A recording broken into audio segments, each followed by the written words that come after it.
Welcome to commerce जीनी। मेरा नाम है पीयूष और आज हमारा टॉपिक है रिस्क असेसमेंट प्रोसीजर। देखिए, रिस्क क्या होता है? रिस्क होता है खतरा। और रिस्क का असेसमेंट मतलब ये पता लगाना कि खतरा है या नहीं है, और है तो कितना है। देखिए, हम जीवन में हर मौके पर रिस्क का असेसमेंट करते हैं। कभी आप पार्टी से लेट घर पे पहुंचो तो क्या करते हैं? देखते हैं पापा का मूड कैसा है, मम्मी का मूड कैसा है, और इन सबसे ज्यादा खतरनाक वो छोटा भाई जो शिकायत करने के लिए तैयार बैठा है। ये भी रिस्क असेसमेंट है। तो ऐसे ही ऑडिटर भी ऑडिट करने से पहले करता है रिस्क असेसमेंट। खतरा कहां हो सकता है? देखिए, ऑडिटर का काम क्या है? ऐसे 200 में हमने पढ़ा कि ऑडिटर का काम है इस बात पर अपनी राय देना whether the financial statements are free from material misstatement. Material misstatement यानी कोई बड़ी गलती, चाहे वो फ्रॉड की वजह से हो, चाहे वो एरर की वजह से हो, कहीं वो फाइनेंशियल स्टेटमेंट में कोई बड़ी गलती, मटीरियल मिस स्टेटमेंट तो नहीं है। इसकी चेकिंग करके उसको अपनी राय देनी है। अब चेकिंग करेगा तो कैसे करेगा? उसको तो फाइनेंशियल स्टेटमेंट में बहुत सारी चीजें हैं। बैलेंस शीट है, P&L अकाउंट है, डिस्क्लोजर्स हैं, और हर बैलेंस शीट में मान लो 30-40 आइटम है, P&L में 30-40 आइटम है। तो ऑडिटर क्या करता है? क्या हर जगह बराबर बराबर एफर्ट लगाएगा? सर, हम भी नहीं करते इतना। तो हमारे ऑडिट में इतने सारे चैप्टर हैं, हम भी पहले पता लगाने की कोशिश करते हैं कौन सा चैप्टर इंपॉर्टेंट है, कौन सा चैप्टर मुश्किल है, ताकि ज्यादा मेहनत की जा सके वहां पर। एग्जैक्टली ये भी रिस्क असेसमेंट है। तो ऑडिटर भी इस तरह का रिस्क असेसमेंट करता है। वो ऑडिट करने से पहले ये पता लगाने की कोशिश करता है कि फाइनेंशियल स्टेटमेंट में वो कौन से आइटम हो सकते हैं जहां पर खतरा ज्यादा है। और ये ऑडिटर के लिए हमने बोला कि कंपलसरी है। देखिए, ऑडिट प्रोसीजर, ये आपने इंटर में भी पढ़ा है, फाइनल में भी पढ़ते हैं। ऑडिट प्रोसीजर, ऑडिट शुरू कैसे होती है? सर, शुरुआत में तो सबसे पहले होती है प्रिलिमिनरी एंगेजमेंट एक्टिविटीज। बिल्कुल बेटा, जब भी हम ऑडिट एक्सेप्ट करते हैं या कंटिन्यू करने का डिसीजन लेते हैं, acceptance and continuance of client relationship, उससे पहले हम प्रिलिमिनरी एंगेजमेंट एक्टिविटी करते हैं। उससे हम कुछ जानकारी हासिल करते हैं। क्या वो जानकारी भी हमको रिस्क असेस करने में मदद करती है? बिल्कुल बेटा, लेकिन सफिशिएंट नहीं है। फिर जब एक बार हमने हाँ कर दिया ऑडिट का, तो ऑडिट की प्लानिंग वगैरह करनी पड़ती है, लेकिन प्लानिंग से पहले हमको करना पड़ता है रिस्क असेसमेंट प्रोसीजर। तो ऑडिटर कुछ ऑडिट प्रोसीजर का ही पार्ट है। तो कुछ करता है ऑडिटर जिससे खतरे का पता चल सके, किन आइटम में खतरा है ये आइडेंटिफाई हो सके, खतरा कितना बड़ा है ये पता लग सके। Identifying and assessing the risk of material miss statement, 315। बिल्कुल। और कैसे होता है ये? Through understanding of the entity and its environment. तो वहां पर वो लिखा हुआ है। तो यही काम हम करते हैं रिस्क असेसमेंट प्रोसीजर में। उसके बाद हम प्लानिंग करते हैं। जहां खतरा ज्यादा हो वहां के ऑडिट प्रोसीजर्स थोड़े ज्यादा डिटेल में होंगे, जहां खतरा कम हो वहां पर थोड़े कम डिटेल में होंगे। फिर ये एक कंटिन्यूअस प्रोसेस है। रिस्क असेसमेंट क्या खत्म हो जाता है प्लानिंग के पहले? नहीं बेटा। मेजर रिस्क असेसमेंट हम पहले करते हैं, लेकिन रिस्क असेसमेंट लगातार चलता रहता है। ऑडिट के दौरान दोबारा रिस्क असेसमेंट होता रहता है। हम रिव्यू करते रहते हैं हमारे असेसमेंट को। और अगर रिस्क बढ़ती या घटती है तो अकॉर्डिंगली ऑडिट प्रोसीजर का NTE, nature, timing and extent, audit procedure के चेंज हो जाते हैं। तो टेस्ट ऑफ कंट्रोल भी हम करते हैं, ये भी हमारा रिस्पॉन्स का तरीका है, रिस्क असेसमेंट का भी तरीका है। सब्सटेंटिव प्रोसीजर हम अप्लाई करते हैं। तो ये हमारे पास ऑडिट प्रोसीजर होता है। तो बात करते हैं रिस्क असेसमेंट प्रोसीजर की। अब कॉन्सेप्चुअली आपको ये चीज समझ में आ गई तो डेफिनेशन भी याद हो जाएगी। रिस्क असेसमेंट प्रोसीजर क्या है? बेटा, ये ऑडिट प्रोसीजर है। कौन परफॉर्म करता है? हमने कहा जी ऑडिटर परफॉर्म करता है। क्यों परफॉर्म करता है? ताकि उसको आइडेंटिफाई कर सके, असेस कर सके risk of material misstatement, whether due to fraud और error at the financial statement level और असर्शन लेवल। कैसे? तो हमने कहा कि understanding of the entity and its environment including internal control. Sir, ये इतनी सारी चीजें हो गई। हाँ बेटा, बिल्कुल। तो अब ध्यान से समझते हैं। एक हमारे पास ये है रिस्क असेसमेंट का प्रोसीजर, और ये परफॉर्म करना हमारे लिए जरूरी है क्योंकि ये ऑडिट प्रोसीजर का पार्ट है। तो ये एक तरह का ऑडिट प्रोसीजर है। क्या करते हैं इसको परफॉर्म करके? हमने कहा इससे हम अंडरस्टैंडिंग ऑफ एंटिटी, यानी एंटिटी की जानकारी लेते हैं। कितनी बड़ी एंटिटी है, कितनी ब्रांचेस हैं, कितना टर्नओवर है, पिछले सालों में क्या कुछ गड़बड़ वगैरह हुई है, और एंटिटी के बारे में कैसे उनकी वर्किंग है, मैन्युफैक्चरिंग है।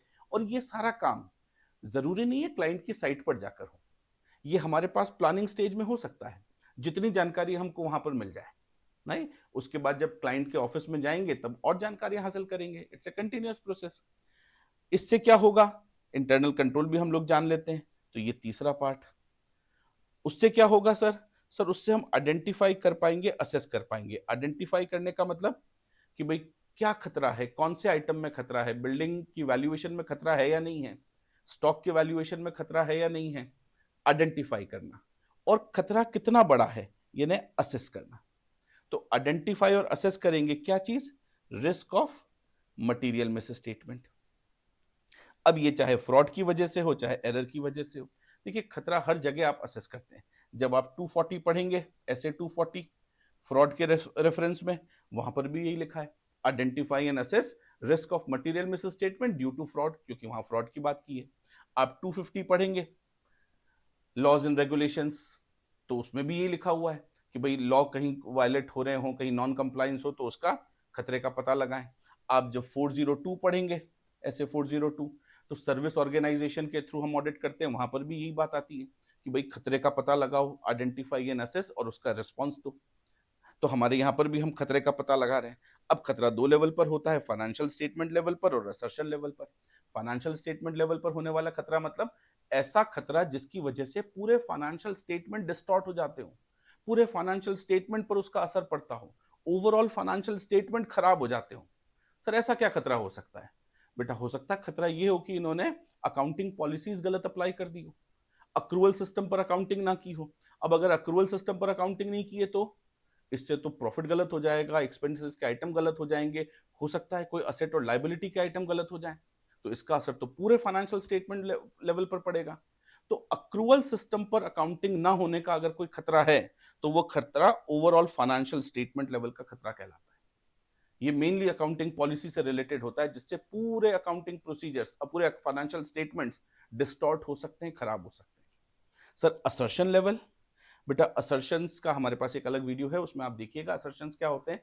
असर्शंस लेवल का खतरा ये होता है कि लिमिटेड असर है उसका, पूरे फाइनेंशियल स्टेटमेंट डिस्टॉर्ट नहीं हो रहे हैं, फाइनेंशियल स्टेटमेंट का कोई एक आइटम डिस्टॉर्ट हो रहा है। मान लीजिए खतरा केवल इस बात का है कि स्टॉक का वैल्यूएशन गलत है, तो बेटा ये स्टॉक के वैल्यूएशन का गलत होना पूरे फाइनेंशियल स्टेटमेंट जरूरी नहीं है उससे खराब हो जाए, लेकिन स्टॉक तो गलत हो जाएगा, तो वो खतरा असर्शन लेवल का खतरा कहलाता है। तो हमको सारे खतरे असेस करने पड़ते हैं।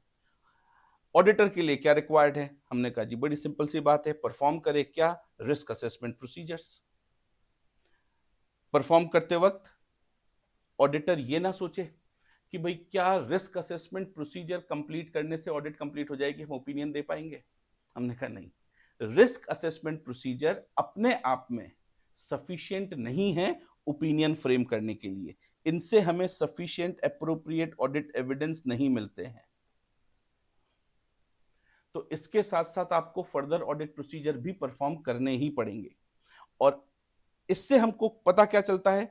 हम केवल आइडेंटिफाई कर सकते हैं, असेस कर सकते हैं risk of material miss statement. तो रिस्क असेसमेंट प्रोसीजर अपने आप में सफिशिएंट नहीं होते हैं, ये बात याद रखनी, और ये एमसीक्यू में पूछा हुआ है। रिस्क असेसमेंट प्रोसीजर क्या होते हैं सर? ये आपने तो बता दिया कि रिस्क को असेस करने के प्रोसीजर है, नाम में क्लियर है, रिस्क यानी खतरा, उसको असेस करना, और उसको असेस करने के लिए हम क्या काम करें, वो काम को रिस्क असेसमेंट प्रोसीजर बोलते हैं। अब क्या काम करें सर वहां जाकर? तो देखिए यहां पर पहला आता है इंक्वायरी कीजिए, कंपनी के अंदर जो लोग हैं उनसे इंक्वायरी कीजिए, वो मैनेजमेंट के लोग हो सकते हैं, एम्प्लॉय हो सकते हैं, कुछ इंटरनल पर्सन्स, लीगल डिपार्टमेंट अगर है, इंटरनल ऑडिट फंक्शन है, टीसीडब्ल्यूजी है, इन लोगों से बात कीजिए, इनसे पता लगाइए क्या कोई खतरा उन्होंने आइडेंटिफाई किया है, उनका अपना रिस्क असेसमेंट प्रोसीजर क्या है, क्या वो पता लगाने की कोशिश कर रहे हैं कि भाई क्या चीज में गड़बड़ ज्यादा हो सकती है, उन्होंने कहीं एक्शन लिया हो कि यहाँ गड़बड़ ज्यादा हो रही है तो यहाँ इंटरनल कंट्रोल सिस्टम मजबूत करें। अब एक क्वेश्चन एमसीक्यू में पूछा था, क्या इंक्वायरी अलोन रिस्क असेसमेंट का पता लगाने के लिए इनफ है, सफिशिएंट है? हमने कहा यहां पर भी नहीं, केवल इंक्वायरी से पता नहीं चलेगा। तो इंक्वायरी के अलावा और भी तरीके हैं, जैसे analytical procedures, ratios, trends, comparison, interfirm comparison, इन चीजों से हम पता लगाने की कोशिश करते हैं। ऑब्जर्वेशन एंड इंस्पेक्शन, देखिए समरी में पढ़ रहे हैं अपन ये सारी चीजें, डिटेल लेक्चर के लिए फिर अलग चीजें हैं, वहां धीरे धीरे पढ़ेंगे। मैं ये उम्मीद कर रहा हूं कि आपने ये टॉपिक ऑलरेडी एक बार पढ़ा हुआ होगा, थोड़ा बहुत आपको याद होगा, यहां पर हम रिवाइज कर रहे हैं।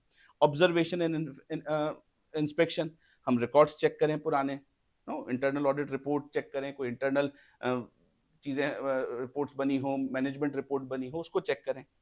फिर इंफॉर्मेशन हमें कहाँ कहाँ से मिल सकती है? तो शुरू में अपन ने जब बात की थी प्रिलिमिनरी एंगेजमेंट एक्टिविटी, तो वहां से हमको इंफॉर्मेशन मिल सकती है। हम कोई और काम कर रहे हो सेम एंटिटी का, तो वहां से इंफॉर्मेशन मिल सकती है। हो सकता है हमने पिछले, जैसे अपने बात की थी ना शुरू में एग्जांपल, या आप पार्टी से लेट आए, अब खतरा कहाँ है? तो अब ये खतरे को असेस करने का एक तरीका ये भी तो है, पिछली बार जब लेट आए थे तब क्या हुआ था? तब पिटाई हुई थी, खतरा ज्यादा बड़ा हो गया। और पिछली बार जब लेट आए थे तब केवल डांट पड़ी थी। तो ये पिछला एक्सपीरियंस भी आपको खतरा असेस करने में मदद करता है। तो अगर हमने पहले भी इसी एंटिटी की ऑडिट की हुई है तो वो इन्फॉर्मेशन भी काम आती है, या फिर किसी और एंटिटी की हमने ऑडिट की हुई है तो वो भी सेम इंडस्ट्री अगर है तो कुछ खतरे असेस हो पाते हैं। फिर टीम मेंबर से डिस्कशन, ये बड़ा इंपॉर्टेंट है। टीम मेंबर बैठे, एंगेजमेंट पार्टनर बैठे, आपस में डिस्कस करें। किसी को कोई खतरे की बात नजर आई हो तो उसको और फर्दर डिस्कस करके लिख के रखें। तो ये कुछ बेसिक रिस्क असेसमेंट प्रोसीजर हैं, लेकिन हमारे स्टैंडर्ड ने 315 ने कुछ एडिशनल काम भी बोले हैं। एडिशनल काम में एक है कुछ एक्सटर्नल सोर्सेस, जैसे न्यूज़पेपर में अगर कोई न्यूज़ आई हो, नो, अभी रिसेंटली न्यूज़ आई कि किसी कंपनी ने किसी पार्टी को इलेक्टोरल बॉन्ड के थ्रू चंदे दिए हैं, तो उस कंपनी ने चंदे अगर दिए हैं तो क्या ये न्यूज़ भी खतरे का असेसमेंट में, रिस्क असेसमेंट में काम आ सकती है? हाँ बेटा, किसी लेवल पर काम आ सकती है ना? तो ये चीज़ें भी हमको देखनी पड़ती है। तो कोई जर्नल्स में, कोई न्यूज़ पेपर में, कोई फाइनेंशियल पब्लिकेशंस में अगर कुछ इंफॉर्मेशन है तो वो भी हम रिस्क असेसमेंट के लिए काम में ले सकते हैं। और एंटिटी से जुड़े हुए एक्सटर्नल लोग, चाहे वो लॉयर्स हों या वैल्यूएशन एक्सपर्ट्स हों, उनसे मिली हुई जानकारी भी रिस्क असेसमेंट में काम आ सकती है। तो अब इसमें एक क्वेश्चन जो बन सकता है वो रिस्क असेसमेंट प्रोसीजर के बारे में है कि कौन से रिस्क असेसमेंट प्रोसीजर अप्लाई करने पड़ते हैं। और ये रिस्क असेसमेंट प्रोसीजर्स मेरी तरफ से इंपॉर्टेंट इसलिए हैं क्योंकि बहुत सारे स्टैंडर्ड में इनके रेफरेंसेस आते हैं, और क्वेश्चन कहीं भी पूछें अल्टीमेटली रिस्क असेसमेंट के प्रोसीजर यही होते हैं, चाहे वो 315 का क्वेश्चन हो, 240 का, 250 का, 402 का और अदरवाइज। तो ये रिस्क असेसमेंट क्या होता है, आई होप आपको अच्छे से समझ में आया होगा। इसके क्वेश्चन का आंसर आप अच्छे से कर पाएंगे। इस लेक्चर में इतना ही था। Thank you.